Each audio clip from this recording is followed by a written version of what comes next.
Hi guys, Xenofare here with another project for my YouTube channel and your viewing pleasure.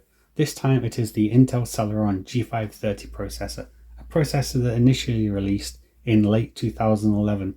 It's a 2-core, 2-thread, 2.4 GHz processor, all the twos, and what I'm going to do is I'm going to pair it up with a hard drive, 500GB Western Digital Blue hard drive, have the OS running off a Samsung Evo SSD, 8 GB of XMS3 Corsair memory, 2x4, and initially I wanted to use a GeForce GTX 750 Ti, however ultimately ended up using a Radeon HD 6770 1GB due to other builds I was doing at the time. So I did initially want to use this 750 Ti, but ended up not using it. But the Celeron G530 and the 6770 are fairly time appropriate actually. They came out around the same sort of era, so it's a fairly good match, at least for this particular test. As you can see here, I paid the grand sum of 10 pence for this processor. I did have to source an 1155 socket motherboard. I just settled for a Dell OEM motherboard, as I don't really need anything particularly powerful to actually use the 1155 socket, as it's only going to live on my bench. Anyway guys, as I say here, let the suffering begin. First game up is Left 4 Dead 2, 720p medium. As you can see here, it is just utterly unplayable, no matter the resolution or graphical settings or anything like that. It is unfortunately completely unplayable. I'm not sure actually what is going on here. I initially played this on release on a Intel Pentium D 925, so this should be performing better than this. I think that there might actually be something else going on here. The 6770 drivers are quite old now, maybe that's it, but in its current state, as you can see here, it's just completely unplayable, not even a little bit. So this was a really disappointing first result, and I couldn't recommend you try and play Left 4 Dead 2 on a setup like this. It is just absolutely awful. Dead Island Definitive Edition at 1080p medium actually performed quite well.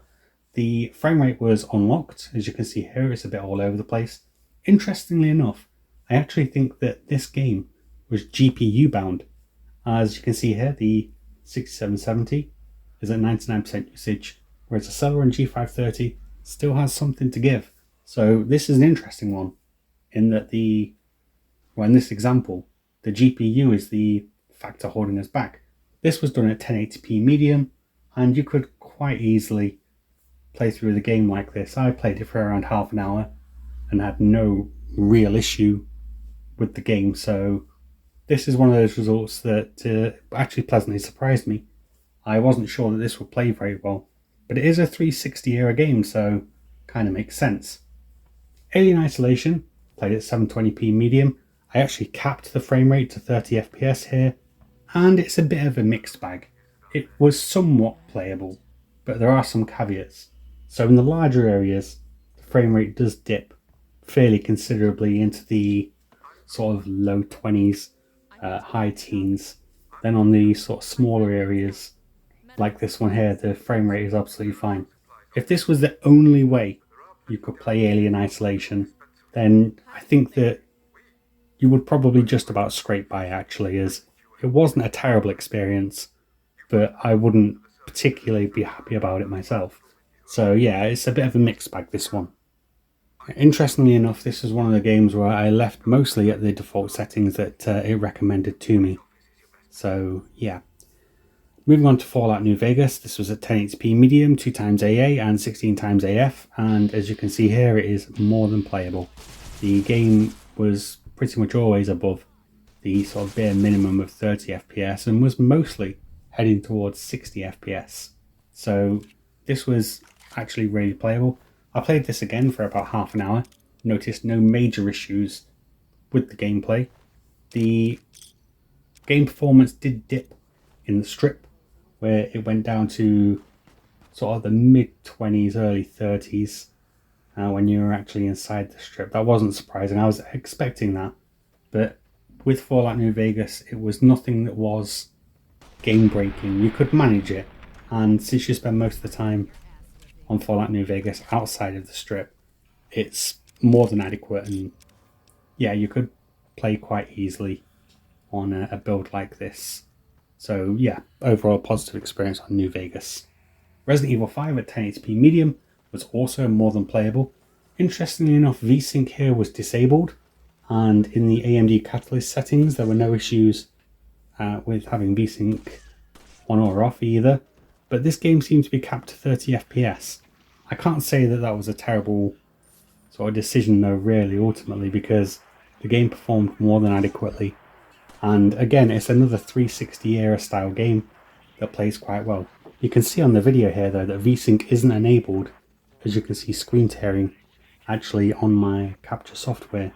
So yeah, I'm not sure what was going on there. The game was capped at 30 and that's not what I had it capped at. I was going to let it go as quick as it could. But overall, a fairly decent experience, and if this was the only way you could play Resident Evil 5, then yeah, it's once again more than playable enough. So we're doing pretty well on earlier sort of 360 era style games. Metro 2033 Redux, 1080p default, similar sort of story as Resident Evil 5 actually. Again, capped at 30 FPS, and I'm not actually entirely sure why. So once again, VSync was disabled in the options, and it should have gone as quick as it would have allowed. However, looking at the CPU usage here, I think that maybe that 30 FPS cap worked in our favour. So it was overall very playable. Some slight dips to frame rate from the 30 FPS, as you can see here. Nothing significant, and overall a really easy playable experience, even on something as old as the Celeron is, and these things are pretty old now. I really enjoyed playing this one actually. This is a game that I've finished like 4 times this year, I think 3 or 4 times this year, so it was a pretty good experience. GTA 5, 720p normal. As you can see here, it is just utterly unplayable. It's hard to recommend this. The frame rate was in the low 20s at best and just went down from there. However, the game suffered from the texture bug of using an older dual core model.